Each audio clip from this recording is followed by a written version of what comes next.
Hey YouTubers, man, have I got a video review for you guys today. This here is the LICITTI X, and it's basically not just a battery box, but this thing has a lot more to offer than just a battery box.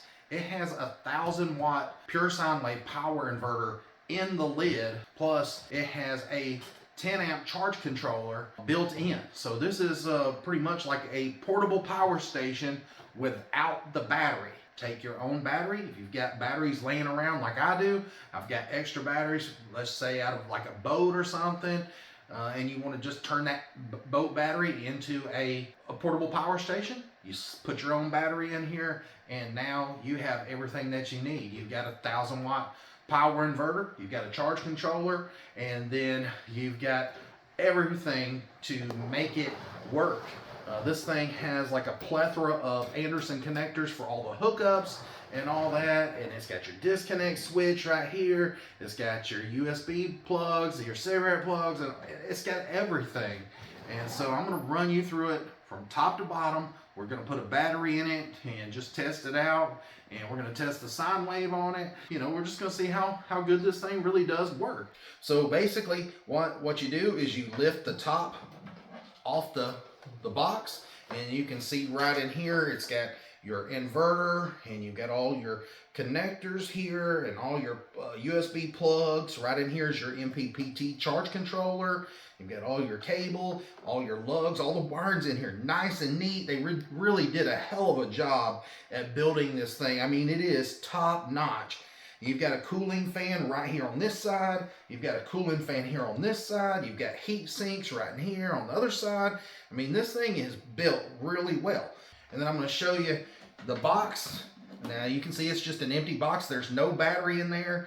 And you've got a strap here to hold the battery in once you put it in place. I just put a piece of tape there and one on the outside to keep that from falling down while I was trying to put the battery in there while I'm videoing. But anyways, it's just an ABS plastic case, and I think it holds about 77 pounds. So you can really load this thing down if you've got a heavy lead acid type battery, you know, and it also takes lithium if you've got one. So the battery that I'm going to be using for this application is just, like I said, it's one that I reviewed several months back. It's a U+ battery. It is an AGM. And, you know, the thing that makes it special is it's good in cold weather. It's rated for like 2,000 cycles. And it seems to be a pretty decent battery. It does weigh 60 pounds, so you'll have to bear with me. It is not light. So as you can see, once I slid that 100 amp hour battery down in there, I still have a little bit of room on the sides. So to keep it from sliding around, LICITTI has this little strap set up that allows you to, you know, put everything in there and then kind of fold it over on itself, and it kind of holds that battery in place so it's not going to go anywhere now. So as you can see, I went ahead and just stuck some foam around the outer edges of the battery. Now this is a Group 27 battery. If you're interested in this thing, they're like 200 bucks on Amazon, and I'll put a link in the description down below. And then after this video plays, I'll pop that video up there from my other YouTube channel. So as you can see, I went ahead and connected the negative cable to the terminal there. I left it kind of loose just so it wouldn't bind up. And then as far as the positive, before you connect it, you want to go ahead and turn your battery disconnect switch to the on position, and then take your resistor. These are really cheap.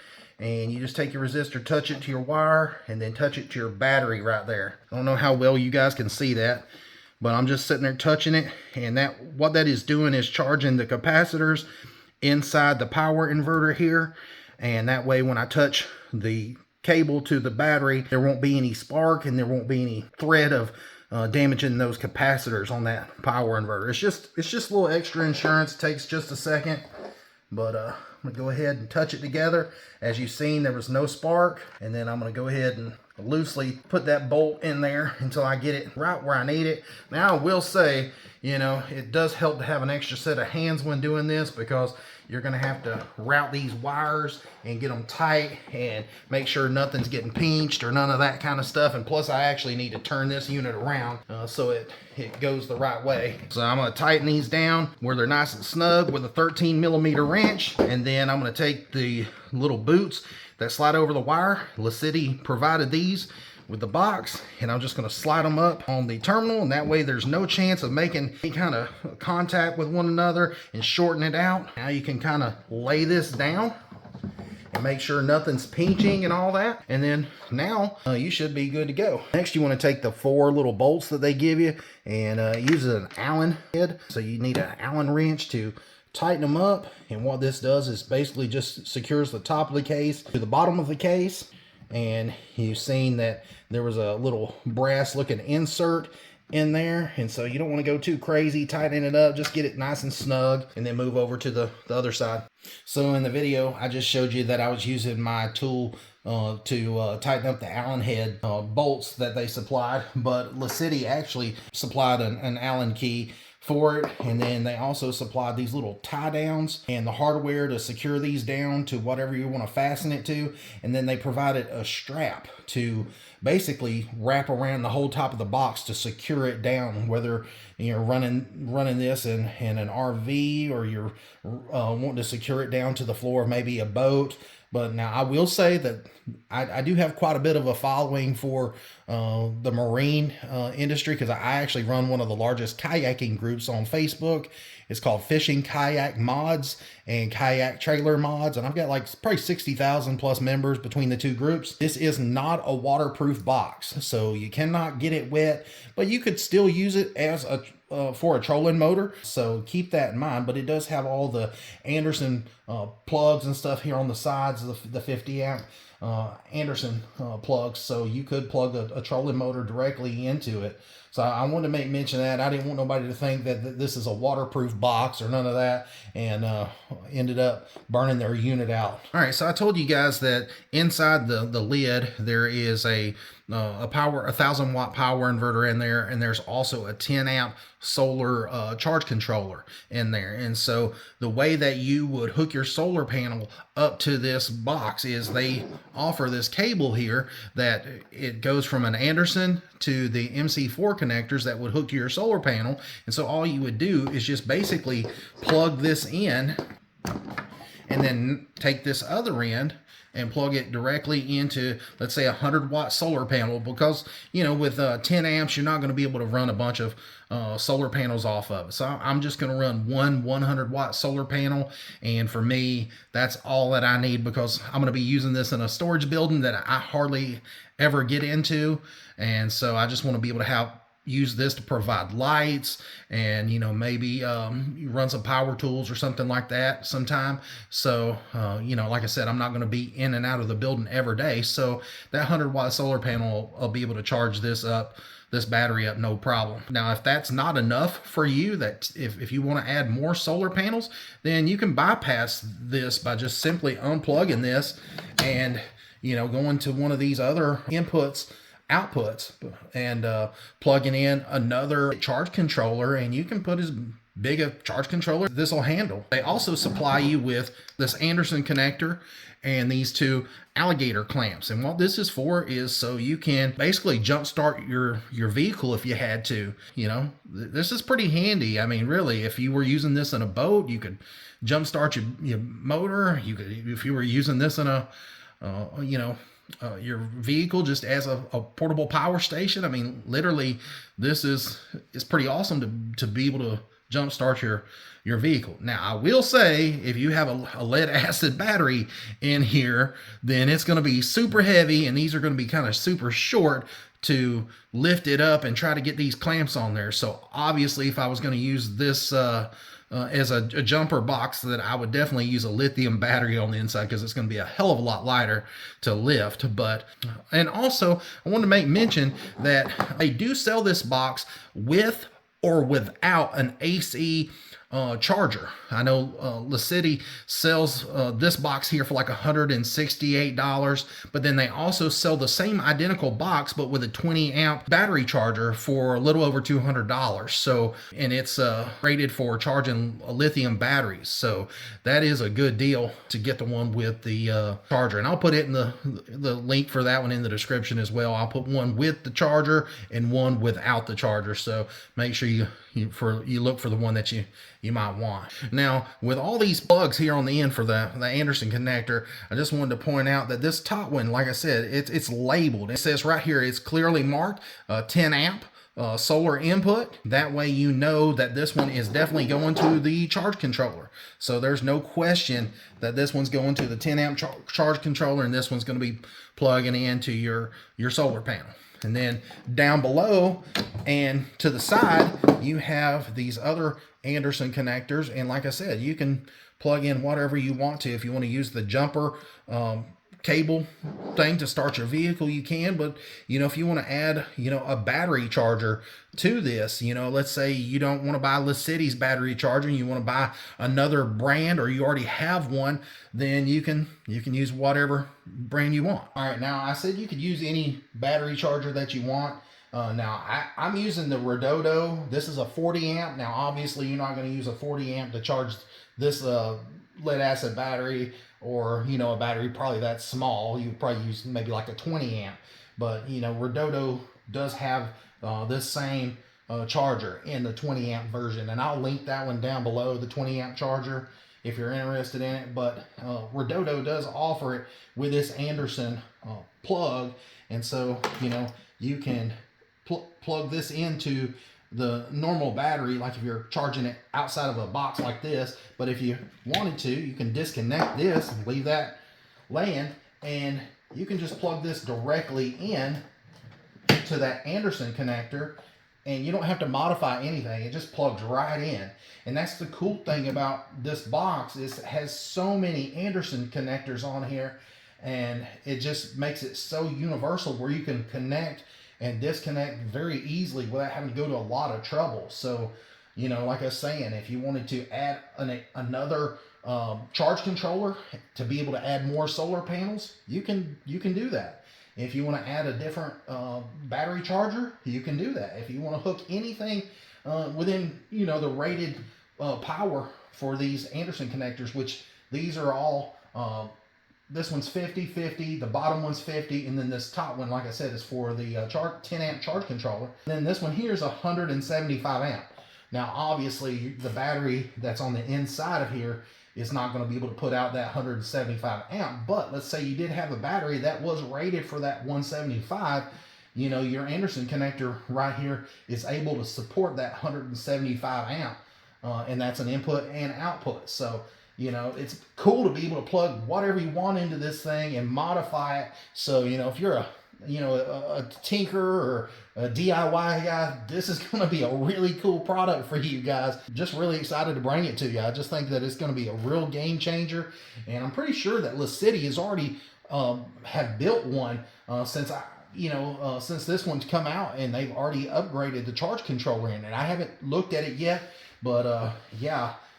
These guys are going to be a main contender for years to come, because they've got some awesome products. All right, so I wanted to show you that these three ports here on the end of the battery box. This first one here is a cigarette lighter port, and you can plug in several different items into that. That's pretty useful. I'll show you here in just a second.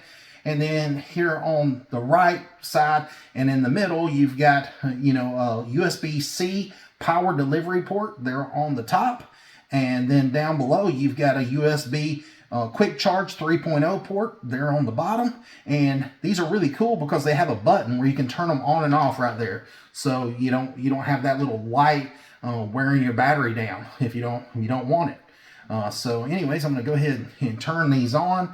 And you know, if you're wondering what all can you plug in that port, let's say you're using this camping or whatever, or if you're wanting to take this out to the lake and blow up some like inflatable stuff, a lot of inflatable pumps and stuff, or if you're pumping up like an air mattress, they use like a cigarette lighter plug just like this, and you can blow up your inflatables and all that in the air mattress.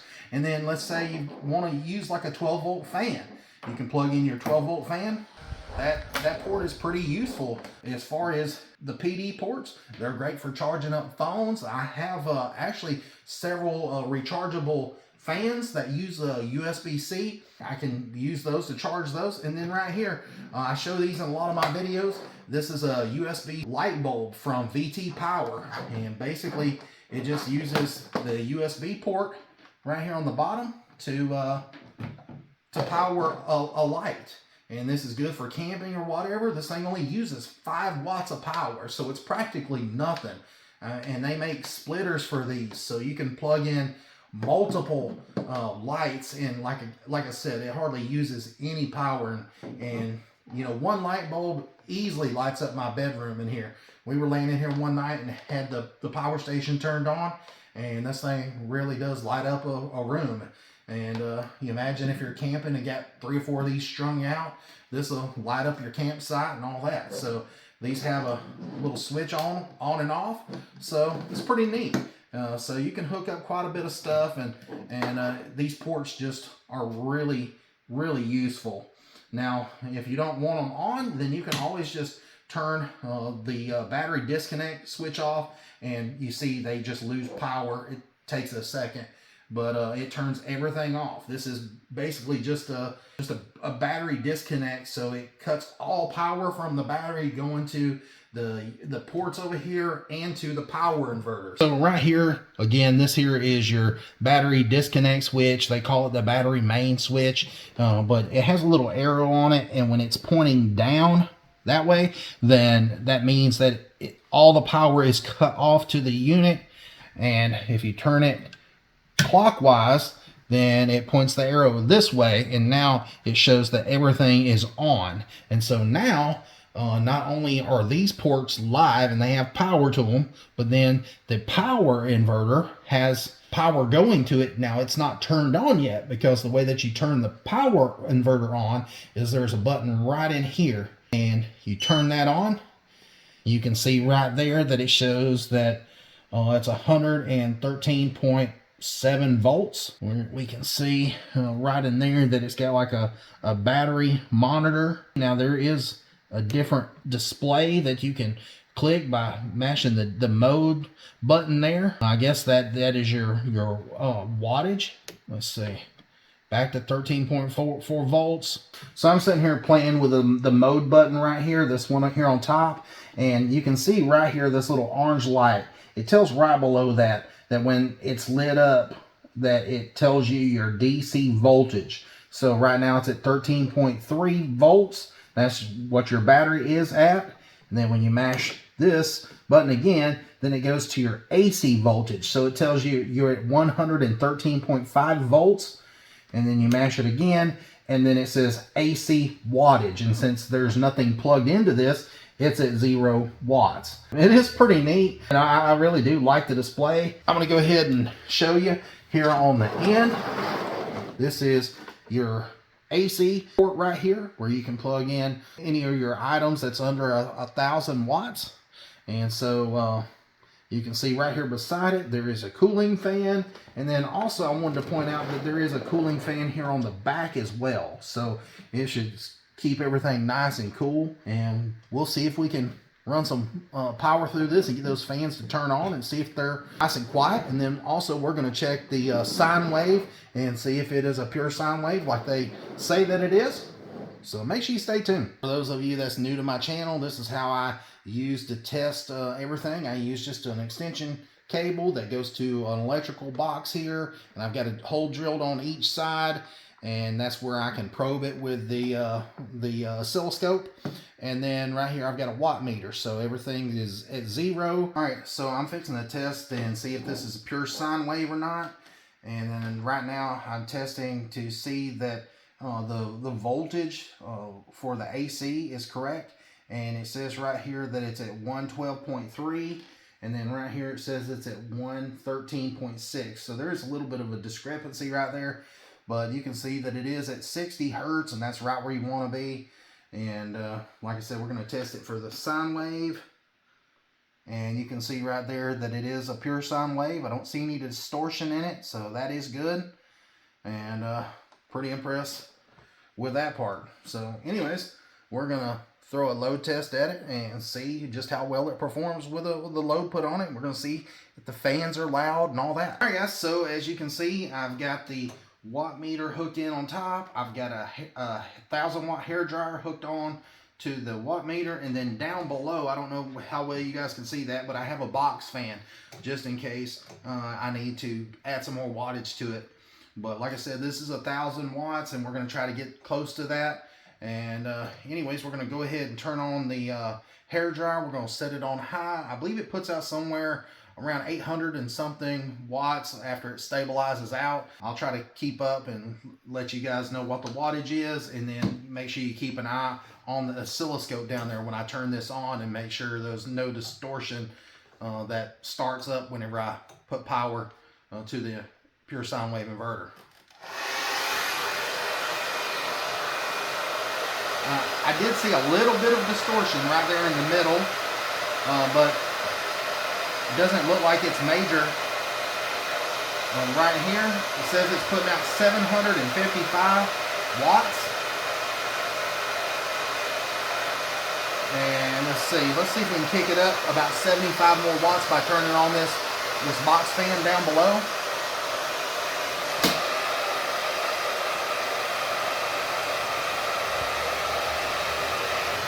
Obviously, this is not going to change because it's still just running the hair dryer, but I added about 75 more watts to this number by running the box fan. But right here we're about 745. Let's just call it 750, and add another 75 to that. If you look right over here on this side, you'll see that it says that it's putting out 805 watts. And then over here on the watt meter, it's 744 plus 75 watts. So it's not too far off. And then the DC voltage is at 12.1. And then the AC voltage is at 111.6. And then it says 803 watts. So anyways, that's about as close as that I can get to about 1,000 watts without going over it. Alright, so for this next test, I'm going to plug this heat gun in and see if it can run it. But I'm going to be plugging it into this watt meter. And this watt meter has a pretty cool feature on it. And what that feature is it tells you the surge wattage, that when you plug something into it, it tells you the highest amount of surge wattage that this thing has seen. And then it tells you the lowest amount of wattage.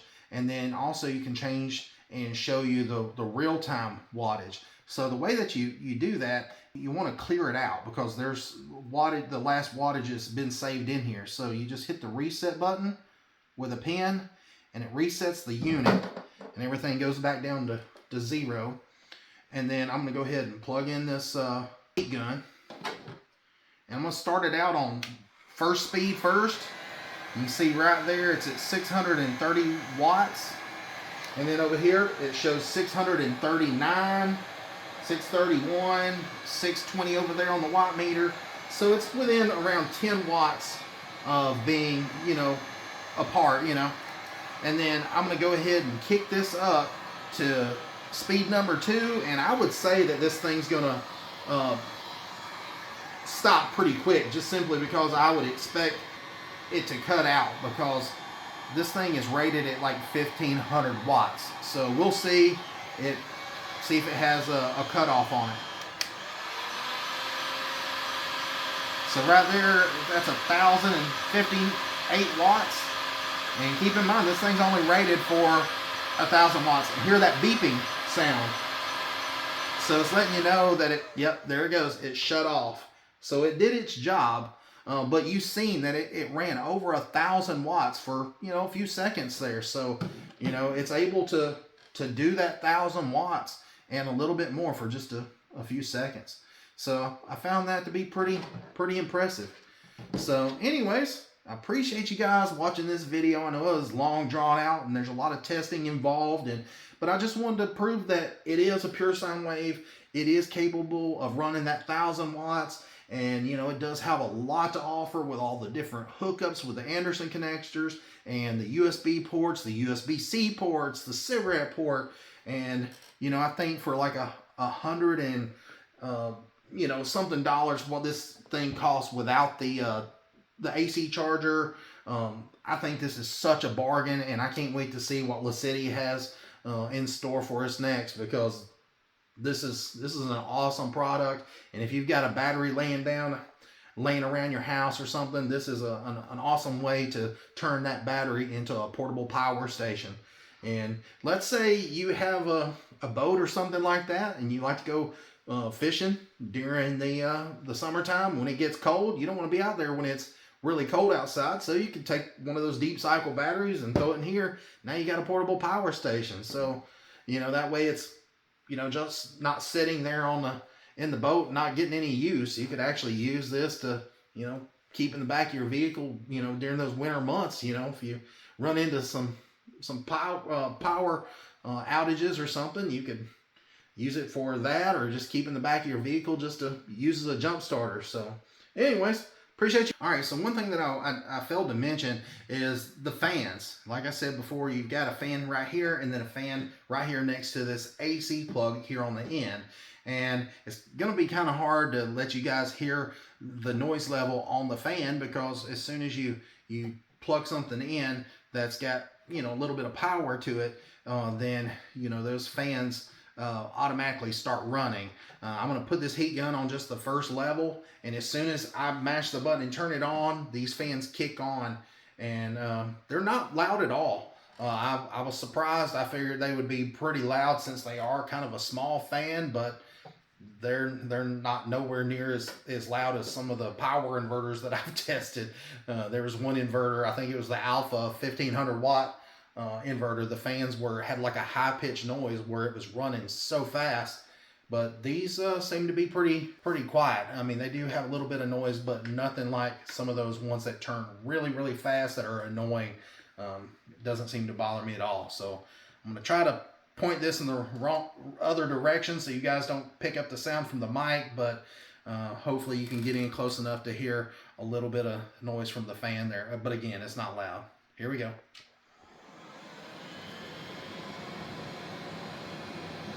Probably most of the noise that you're hearing is probably from the heat gun, truthfully. But these things do move a lot of air. This one over here feels like this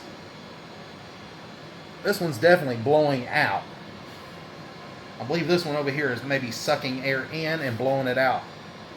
So I did notice that there was like a piece of plastic on the inside where that inverter is, and it kind of directed the air around the heat sinks in there. And I thought that was pretty cool. Should have pointed that out to you guys. But you know, if you look on the inside of the case earlier in the video, there was just like a piece of plastic on each side that kind of conformed around the heat sink, and you know, it basically just directed that air from the fan over the heat sinks to make sure that it keeps them nice and cool. So again, I'm pretty sure that this fan here on this end where the AC plug is sucking in, and this one here is blowing out. So again, they're not loud, but anyways, I'm going to go ahead and wrap this video up. Guys, I really appreciate you sticking around to the very end of the video, and I appreciate all the support I've been getting, all the new subscribers and all this, and all the views and all. It's really nice. So anyways, I appreciate you watching, and you know, if there's any of the products that you might be interested in the video that I showed you, whether it's the oscilloscope or the watt meter or the Redodo battery charger or the LICITTI box here, and I'll list the one with and without the battery charger that's built in. Everything will be listed down below, so you can go and check it out and make sure you order the right one. And until next time, guys, I appreciate you watching. See ya.